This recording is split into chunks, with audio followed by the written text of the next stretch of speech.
अप्रैल 2022 में सांबा जिला आयुष्मान भारत प्रधानमंत्री जन आरोग्य योजना सेहत योजना के तहत दोस्तों 100% परिवारों को आच्छादित करने वाला देश का पहला जिला बन गया। दोस्तों ये इम्पोर्टेंट हो सकता है, ध्यान रखिएगा। सांबा जिला, वहीं ज्ञातव्य है कि सांबा जिला केंद्र शासित प्रदेश जम्मू और कश्मीर के जम्मू डिवीजन में स्थित है। वहीं सांबा जिले में यह उपलब्धि राज्य स्वास्थ्य एवं एजेंसी द्वारा जम्मू एवं कश्मीर के सभी जिलों में 11 से 21 अप्रैल 2022 के मध्य आयोजित गोल्डन कार्ड पंजीकरण अभियान के दौरान प्राप्त की। सांबा जिले में निवासित प्रत्येक परिवार अब ABPM JAY सेहत योजना के तहत अंतर्गत आच्छादित हो गया। वहीं इस प्रकार सांबा 100% गोल्डन सेहत कार्ड पंजीकरण वाला देश का पहला जिला बन गया। वहीं दोस्तों आंध्र प्रदेश की बात करें तो 13 इसके नए जिले हाल ही में बनाए गए। ये उतना ध्यान से थोड़ा सा देख लीजिएगा, इतना इम्पोर्टेंट है नहीं। और आइए बात करते हैं नागालैंड, देश की पहली कागज रहित विधानसभा की। तो ये परीक्षा की दृष्टि से इम्पोर्टेंट है।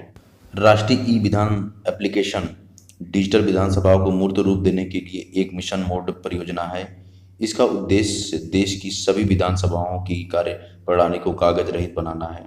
इस एप्लीकेशन का विकास एक देश एक एप्लीकेशन की परिकल्पना पर आधारित है। वहीं दोस्तों 19 मार्च 2022 को नागालैंड विधानसभा की बात करें तो पूरी तरह से कागज रहित होने वाली भारत की पहली विधानसभा बन गई। नागालैंड विधानसभा में यह उपलब्धि राष्ट्रीय ई विधान एप्लीकेशन नेवा को पूर्णतः लागू कर प्राप्त किया। वहीं नागालैंड की 60 सदस्यीय विधानसभा में प्रत्येक टेबल पर एक टैबलेट और ई बुक को संबद्ध किया गया। इस प्रकार अब नागालैंड विधानसभा के सदस्य सदन की कार्यवाही भाग लेने के लिए इलेक्ट्रॉनिक उपकरणों का उपयोग कर सकेंगे। भारत सरकार के डिजिटल इंडिया मिशन के अंतर्गत राष्ट्रीय ई विधान एप्लीकेशन एक प्रशासनिक परियोजना है। इसका उद्देश्य राज्य विधानसभाओं को कागज रहित ई विधानसभाओं में परिवर्तित करने के माध्यम से डिजिटल हाउस की दृष्टि को साकार करना है। Skoch state of governance report card 2021 Skoch समूह नई दिल्ली स्थित भारत का एक अग्रणी थिंक टैंक है जो समावेशी विकास के लक्ष्य के साथ सामाजिक आर्थिक मुद्दों से संबंधित क्षेत्र में कार्य करता है। स्टेट ऑफ गवर्नेंस रिपोर्ट इस समूह द्वारा जारी किए गए एक वार्षिक रिपोर्ट है जो भारत के विभिन्न राज्यों में परियोजना आधारित परिणामों का अध्ययन करती है। वहीं दोस्तों आपको बता दें 10 मार्च 2022 को स्कॉच समूह द्वारा स्कॉच गवर्नेंस रिपोर्ट कार्ड 2021 जारी किया गया। इस रिपोर्ट में राज्य, जिला और नगर निगम स्तर पर विभिन्न परियोजनाओं के प्रदर्शन के अनुसार राज्यों को रैंक प्रदान की गई।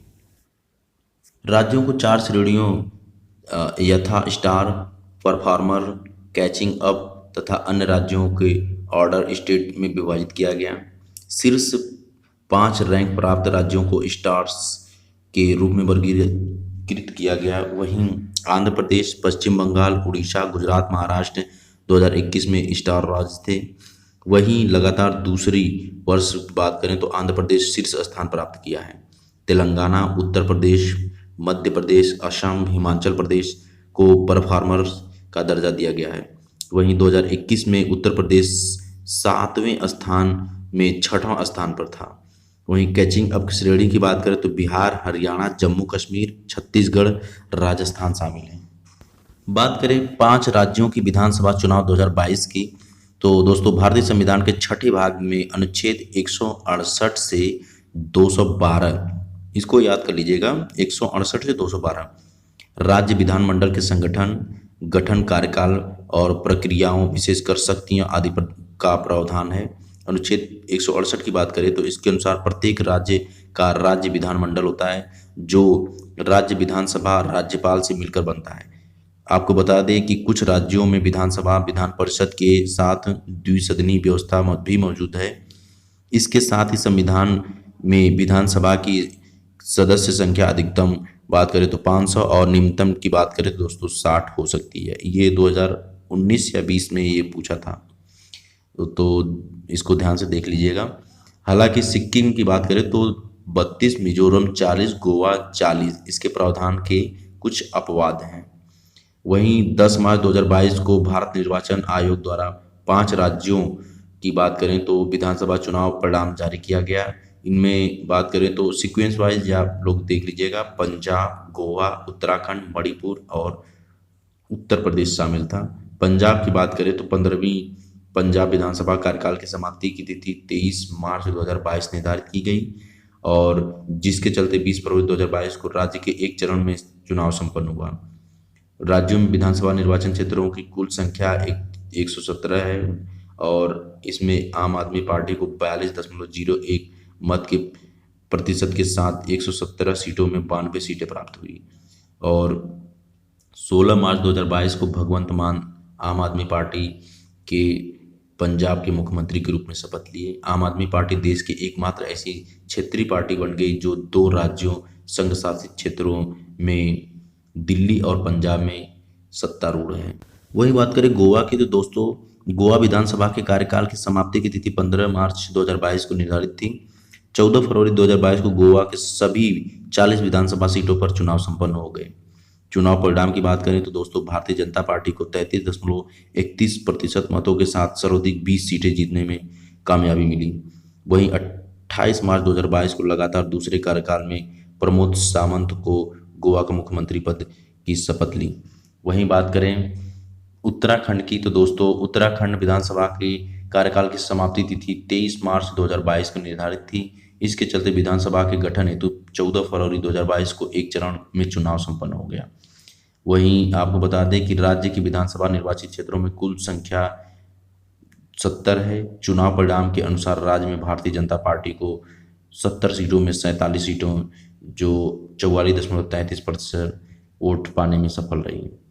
वहीं बात करें मणिपुर की तो मणिपुर में 2 चरणों में चुनाव संपन्न हुए 28 फरवरी और 5 मार्च।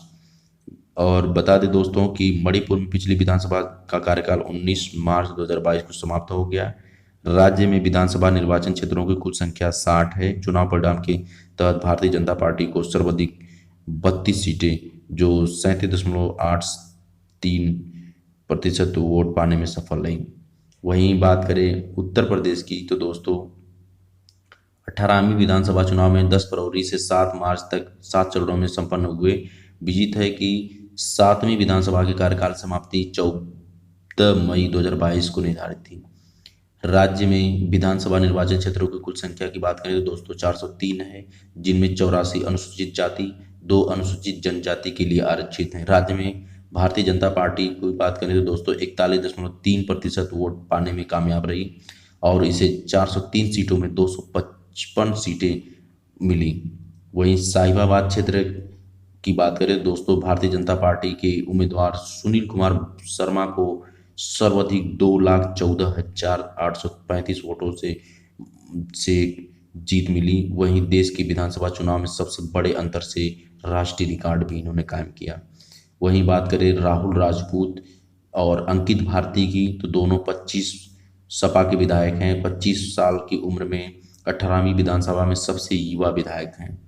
वहीं आजमगढ़ जिले के निजामाबाद सीट में जीते आलम बदी 86 साल सबसे बुजुर्ग विधायक हैं। 25 मार्च 2022 को लखनऊ स्थित राष्ट्रीय अटल बिहारी वाजपेयी एकाना स्टेडियम में योगी आदित्यनाथ ने मुख्यमंत्री पद की शपथ ली।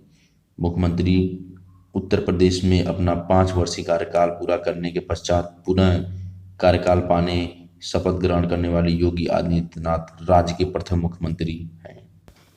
राष्ट्रीय भूमि मुद्रीकरण निगम की बात करें तो दोस्तों जब सरकार अपनी किसी संपत्ति के मुद्रीकरण करती है तो इसका अनिवार्य रूप से तात्पर्य है कि यह एक निर्दिष्ट अवधि के लिए एक निजी संस्थान को उस संपत्ति जो निष्क्रिय भूमि, बुनियादी ढांचा, सार्वजनिक उपक्रम के राजस्व अधिकार को स्थानांतरित कर रही हो। इस तरह से लेन देन में सरकार को उसी निजी संस्था से एक अग्रिम भुगतान संपत्ति द्वारा सर्जित और राजस्व में नियमित हिस्सा परिसंपत्ति में स्थिर निवेश का वादा और मुद्रीकृत संपत्ति के शीर्ष अधिकार मिलने हैं। वहीं बात करें तो 9 मार्च 2022 को प्रधानमंत्री नरेंद्र मोदी की अध्यक्षता में केंद्रीय मंत्रिमंडल ने राष्ट्रीय भूमि मुद्रीकरण निगम के जो NLMC national land monetisation corporation का गठन को मंजूरी प्रदान की। यह केंद्र सरकार के पूर्णतः स्वामित्व वाली कंपनी है। इसकी प्रारंभिक अधिकृत शेयर की बात करें तो शेयर पूंजी 5,000 करोड़ रुपए और चुकता शेयर पूंजी की बात करें तो 150 करोड़ रुपए होगी। वहीं नेशनल लैंड मोनेटाइजेशन कॉरपोरेशन की बात करें तो दोस्तों केंद्रीय सार्वजनिक क्षेत्र उद्यम और अनाधिकारी एजेंसियों के स्वामित्व वाली अतिरिक्त भूमि और भवनों का मुद्रीकरण करेगी। गैर प्रमुख परिसंपत्तियों के मुद्रीकरण के माध्यम से इसके उपयोग में नहीं या आंशिक उपयोग वाली परिसंपत्तियों के मुद्रीकरण करके सरकार राजस्व प्राप्त करेगी। वर्तमान में सीपीएसई के पास बड़ी मात्रा में उपयोग में नहीं या आंशिक उपयोग वाली भूमि और परिसंपत्तियां मौजूद हैं। एनएलएमसी इन सब परिसंपत्तियों का मुद्रीकरण करेगा और इस प्रक्रिया का समर्थन करेगा।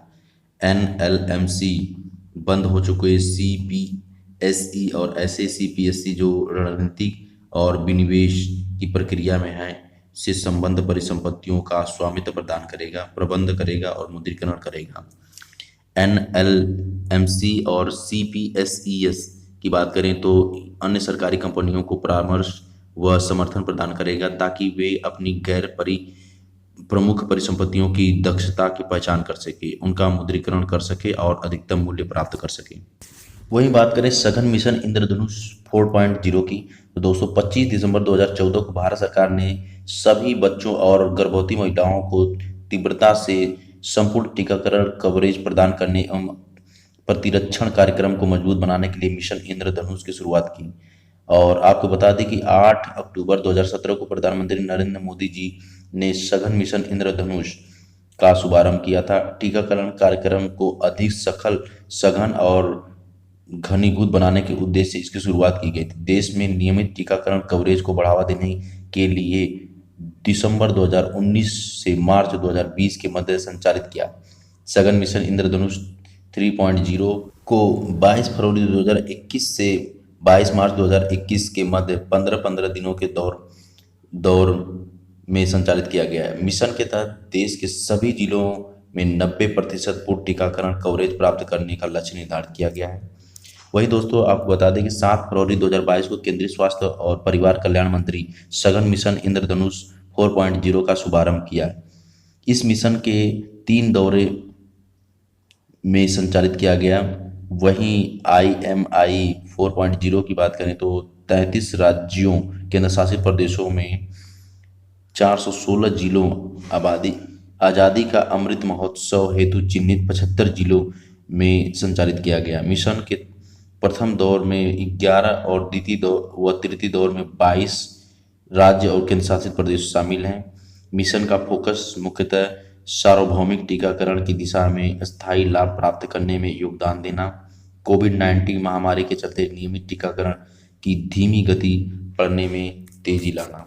वहीं बात करें दोस्तों गोबरधन संयंत्र की तो गोबर का पुड़ और जिसे galvanising organic bio agro resources इस योजना का घोषणा बजट 2018-19 में किया गया था। इसका उद्देश्य पशुओं के गोबर खेतों के ठोस अपशिष्ट पदार्थों को कंपोस्ट और बायोगैस में परिवर्तित करके उनसे ऊर्जा उत्पन्न करना है।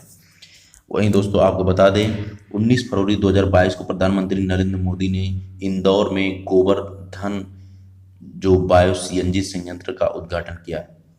ये इम्पोर्टेंट हो सकता है तो एग्जाम में इसे ऐसे आने की संभावना है कि 19 फरवरी 2022 को इंदौर में, कहाँ किया गया था, इंदौर में जैविक कचरे में बायो CNG का उत्पादन करने वाला यह एशिया महाद्वीप का पहला संयंत्र है। ये इम्पोर्टेंट हो सकता है।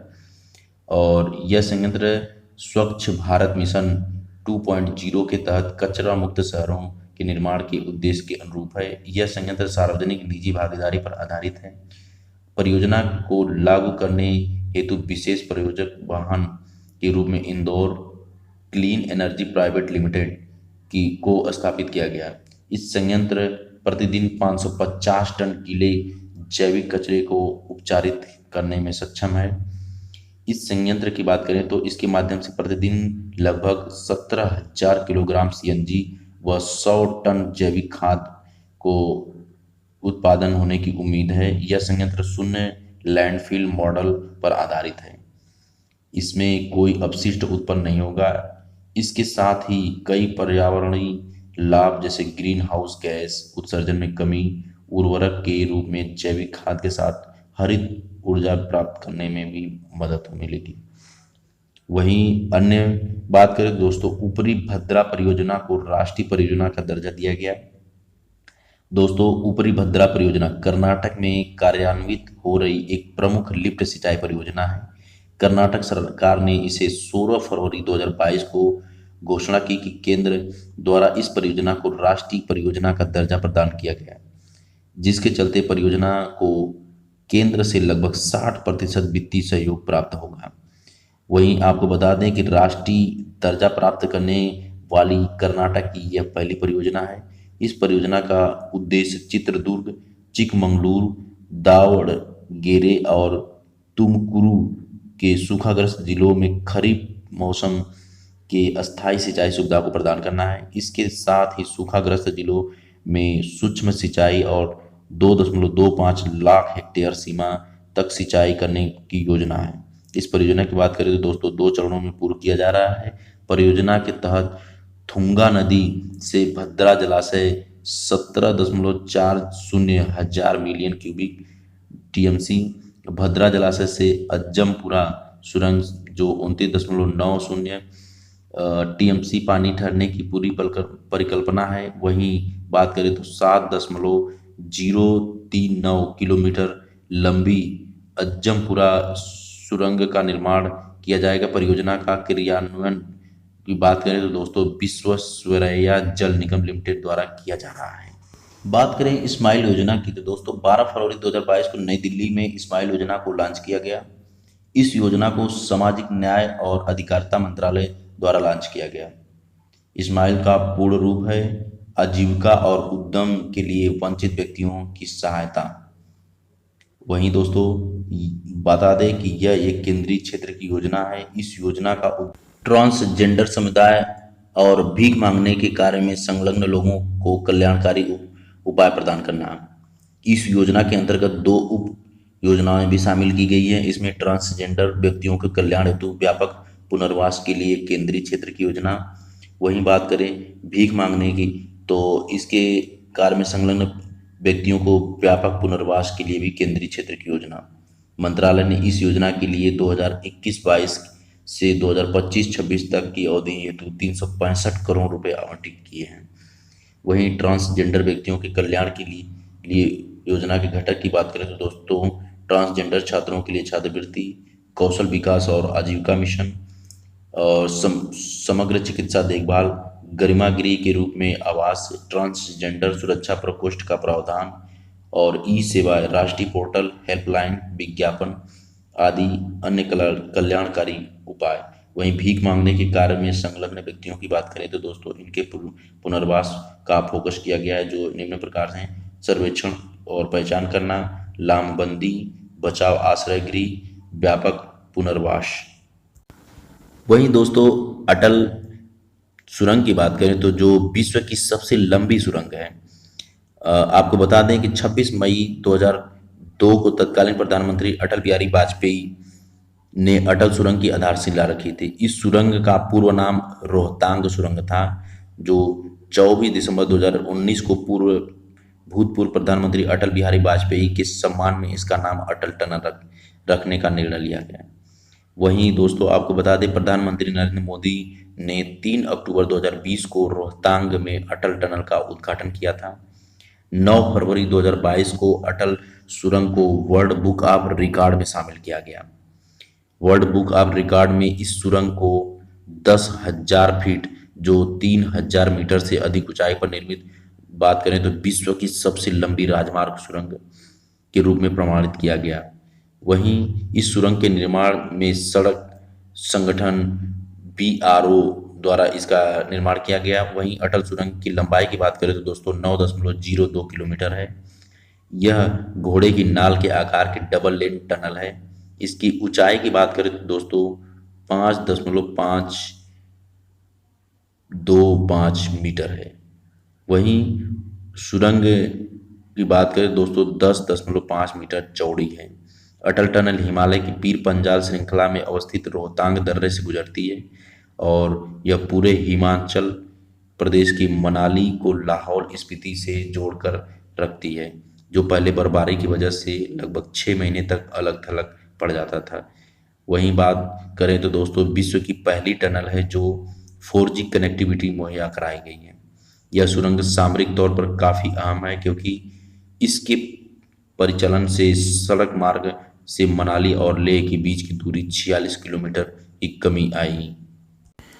इस प्रकार से इन दोनों स्थानों के बीच की यात्रा करने वाले में लगे समय तो दोस्तों 4 से 5 घंटे की बचत होगी।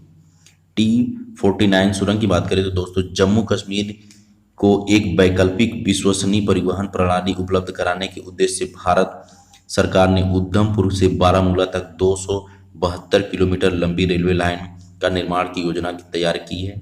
यह रेलवे लाइन कश्मीर घाटी को शेष भारत से जोड़ेगी। इस रेलवे लाइन के निर्माण Udhampur Srinagar Baramulla rail link project के तहत किया जा रहा है। वर्ष 2002 की बात करें तो इस परियोजना को राष्ट्रीय परियोजना घोषित किया गया था। उधमपुर से बारामूला तक लगभग 272 किलोमीटर, जिसे 4 खंडों में विभाजित किया गया। वही दोस्तों आपको बता दें कि इसके पूर्ण होने पर T49 जो देश की सबसे लंबी परिवहन सुरंग बन जाएगी।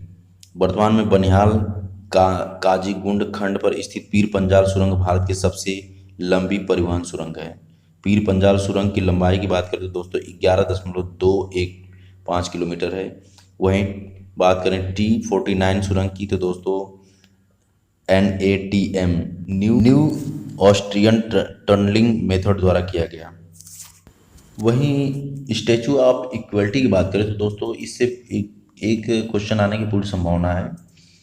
दोस्तों आपको बता दें श्री रामानुजाचार्य का जन्म 1017 AD में श्री पेरुमबदूर तमिलनाडु में हुआ था। वे श्री वैष्णव परंपरा के सर्वाधिक महत्वपूर्ण प्रतिपादकों में से एक थे। रामानुजाचार्य वेदांत के प्रमुख दार्शनिकों में शामिल थे। वहीं रामानुजाचार्य ने ही सर्वप्रथम आदि शंकराचार्य के अद्वैतवाद की अवधारणा का खंडन किया। रामानुजाचार्य ने विशिष्टाद्वैतवाद की अवधारणा को प्रस्तुत किया था। विशिष्टाद्वैतवाद में ब्रह्म और उनकी समस्त कृति जीव एवं जगत को सत्य माना। रामानुजाचार्य ने अनेक साहित्य ग्रंथों की रचना की। इसमें शामिल है 4 सार, वेदार्थ संग्रह, गीता भाष्य, श्री वैकुंठ गद्य और वेदांत दीप आदि श्री भाष्य रामानुजाचार्य द्वारा रचित सबसे प्रसिद्ध ग्रंथ है। उल्लेखनीय है कि यह रामानुजाचार्य की आस्था, जाति, पंथ सहित जीवन के सभी पहलुओं में समानता के विचार को बढ़ावा दिया। इसी कारण हैदराबाद में स्थित उनकी प्रतिमा को स्टैचू ऑफ इक्वलिटी नाम दिया गया। दोस्तों आपको बता दें 5 फरवरी 2022 को प्रधानमंत्री नरेंद्र मोदी ने स्टैचू ऑफ इक्वलिटी को राष्ट्र को समर्पित किया। वहीं स्टैचू ऑफ इक्वलिटी की बात करें तो 11वीं सदी के महान दार्शनिक चिंतक व भक्ति संत श्री रामानुजाचार्य की प्रतिमा है। वहीं बात करें यह प्रतिमा शमशाबाद हैदराबाद तेलंगाना की स्थित त्रिदंडी चिन्ना जियर स्वामी आश्रम में स्थित है। उल्लेखनीय है कि इस प्रतिमा का उद्घाटन 13 दिवसीय श्री रामानुज सहस्त्राब्दी समारोह के दौरान किया गया। यह समारोह श्री रामानुजाचार्य की 1000वीं जयंती के उपलक्ष्य में आयोजित किया गया। और स्टैचू ऑफ इक्वलिटी की बात करें तो हिंदी में समता मूर्ति इसका नाम दिया गया है। इस प्रतिमा की ऊंचाई की बात करें तो दोस्तों 211 फीट है। यह प्रतिमा 54 फीट ऊंचे आकार भवन पर स्थापित है, जिसे भद्रवेदी का नाम दिया गया है। इस प्रतिमा की परिकल्पना श्री रामानुजाचार्य आश्रम के श्री चिन्ना जियर स्वामी ने की थी। उल्लेखनीय है कि स्टैचू ऑफ इक्वलिटी 216 फीट है, जो इसके अंतर्गत भद्रा वेदी और पद्म पीठम रामानुजाचार्य प्रतिमा और त्रिदंडम शामिल है। यह प्रतिमा पंचलोह जो 5 धातुओं के संयोजन से निर्मित है। ये 5 धातुएं कौन कौन से हैं? इसमें स्वर्ण, चांदी, तांबा, पीतल, जस्ता है। स्टैचू ऑफ इक्वलिटी के चारों ओर 108 दिव्य देशम का भी निर्माण किया गया है। चीन स्थित एरोसन कॉरपोरेशन ने लगभग 1600 टुकड़ों में स्टैचू ऑफ इक्वलिटी का निर्माण कर भारत भेजा है। वहीं भारत में इन टुकड़ों को असेंबल कर यह पूरी प्रतिमा तैयार की गई। स्टैचू ऑफ इक्वलिटी बैठी हुई मुद्रा में विश्व की दूसरी सबसे ऊंची प्रतिमा है। वहीं आपको बता दें कि थाईलैंड स्थित ग्रेट बुद्धा को बैठी हुई मुद्रा में विश्व की सबसे ऊंची प्रतिमा माना जाता है। इस प्रतिमा की ऊंचाई की बात करें तो दोस्तों यह 302 फुट है। और स्टैचू ऑफ बिलीफ ये वर्तमान में राजस्थान के नाथ द्वारा में भगवान शिव की 351 फीट ऊंची प्रतिमा का निर्माण किया जा रहा है। इसे स्टैचू ऑफ बिलीफ नाम दिया गया है। यह विश्व में भगवान शिव की सबसे ऊंची प्रतिमा होगी। वहीं स्टैचू ऑफ पीस की बात करें तो दोस्तों 16 नवंबर 2020 को प्रधानमंत्री नरेंद्र मोदी ने स्टैचू ऑफ पीस का अनावरण किया गया। यह जैनाचार्य श्री विजय वल्लभ सूरीश्वर महाराज की प्रतिमा है। विजय वल्लभ सूरीश्वर जी महाराज की 151वीं जयंती समारोह के उपलक्ष्य में इस प्रतिमा का अनावरण किया गया। इस प्रतिमा की ऊंचाई की बात करें तो दोस्तों यह 151 इंच है। यह प्रतिमा अष्ट धातु से निर्मित है। इसमें तांबा मुख्य घटक है। यह प्रतिमा पाली राजस्थान जैतपुरा स्थित विजय वल्लभ साधना केंद्र में स्थापित की है। वहीं विजय वल्लभ महाराज ने जैन संत के रूप में सादगीपूर्ण जीवन जीते हुए निस्वार्थ भाव से भगवान महावीर का संदेश प्रचार प्रसार का कार्य किया।